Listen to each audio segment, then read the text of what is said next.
Cuando pensamos en el Islam, hablamos de una de las religiones más grandes del mundo, con más de 1.600 millones de seguidores. Es muchísima gente, pero ojo, no es un bloque monolítico, para nada. Y en su corazón hay una división que ha moldeado la historia por más de un milenio. Y bueno, dentro de ese universo, las dos ramas principales son el sunismo y el chiismo. La gran mayoría, casi el 90% son sunitas. La minoría, los chiitas, son el resto. Pero a ver, ¿de dónde salió esta separación? Y esta pregunta es clave, porque no estamos hablando de un dato histórico cualquiera. Es una división con raíces tan profundas que, todavía hoy, sigue alimentando tensiones y definiendo la geopolítica mundial. Para entenderlo tenemos que hacer un viaje en el tiempo. Vámonos para atrás, pero para atrás en serio, hasta el siglo VII, a un momento de muchísima incertidumbre para la comunidad musulmana que apenas estaban haciendo. Piénsenlo por un momento. El fundador de su fe, su guía político y espiritual, ha fallecido. De repente, surge la pregunta más importante y divisiva de todas.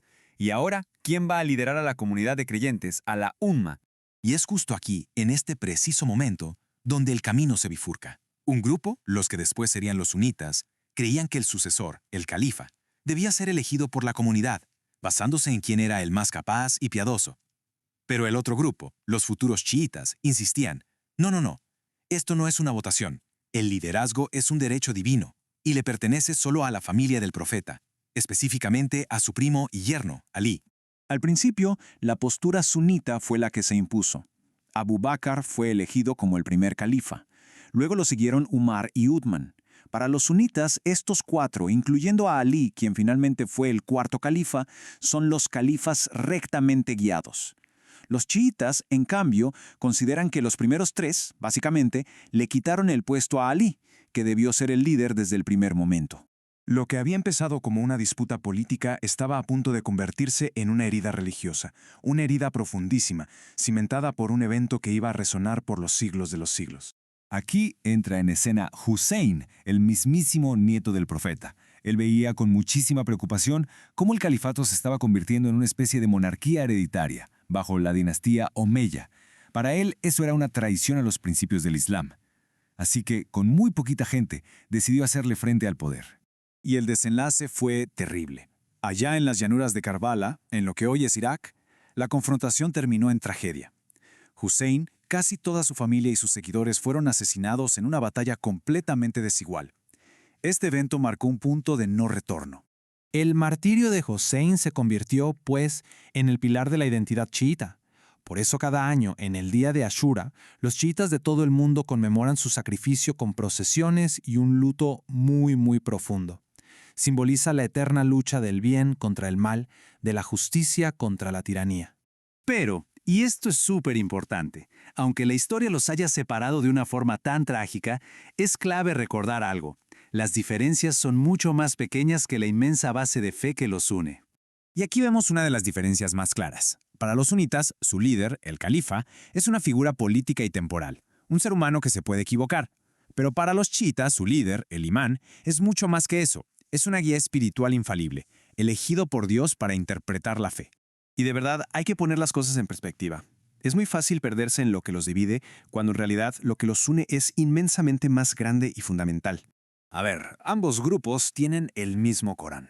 Creen exactamente en el mismo Dios único, Alá. Veneran a los mismos profetas, desde Abraham hasta Mahoma. Y claro, siguen las mismas prácticas fundamentales que definen lo que es ser musulmán. Estamos hablando de la declaración de fe, de las 5 oraciones diarias, de la caridad, del ayuno durante el Ramadán y de la peregrinación a la Meca. O sea, estos son los pilares que sostienen la fe de miles de millones de personas, sean sunitas o chiitas. Bueno, ahora hagamos un salto gigantesco en el tiempo hasta el día de hoy.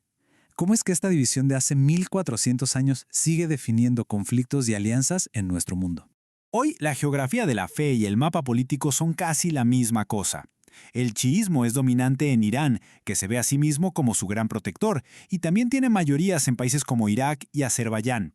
El resto del mundo musulmán, desde Arabia Saudita hasta Indonesia, es abrumadoramente sunita. Y esta geografía ha creado el principal eje de rivalidad en el Medio Oriente. Por un lado, Irán, la gran potencia chiita. Por el otro, Arabia Saudita, que se ve como la líder del mundo sunita. Y su lucha por ser la potencia de la región no es una guerra directa, de ejército contra ejército. No, es mucho más retorcido.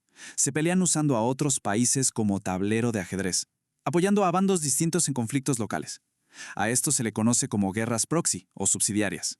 Vemos las consecuencias de esta rivalidad por todos lados. En la devastadora guerra civil de Siria, en el conflicto interminable de Yemen y en las tensiones políticas de naciones como Irak y Líbano, donde ambos bandos apoyan a facciones diferentes. Y claro, esta dinámica regional ya se volvió global. Potencias como Estados Unidos históricamente han apoyado a Arabia Saudita, mientras que Rusia y China suelen alinearse más con los intereses de Irán, lo que complica el panorama todavía más. Pero un momento, aquí hay que hacer una pausa y aclarar algo muy importante. Es un error tremendo simplificar estos conflictos y pensar que son solo por religión. Muchas veces la religión es solo una herramienta, una bandera para movilizar gente, pero las verdaderas motivaciones suelen ser la política, los recursos económicos y la simple y llana lucha por el poder. Así que al final entender esta historia no es solo una lección aburrida. Es literalmente tener una de las claves para descifrar los titulares de hoy, desde las alianzas en Medio Oriente hasta la política energética global. Lo que nos deja con la pregunta del millón. ¿Estamos viendo un choque de religiones o es la misma vieja historia de siempre, una lucha por el poder pero disfrazada con el lenguaje de la fe? ¿Es una división producto de la convicción o de la ambición humana? La respuesta muy probablemente se encuentra en un complejo punto intermedio.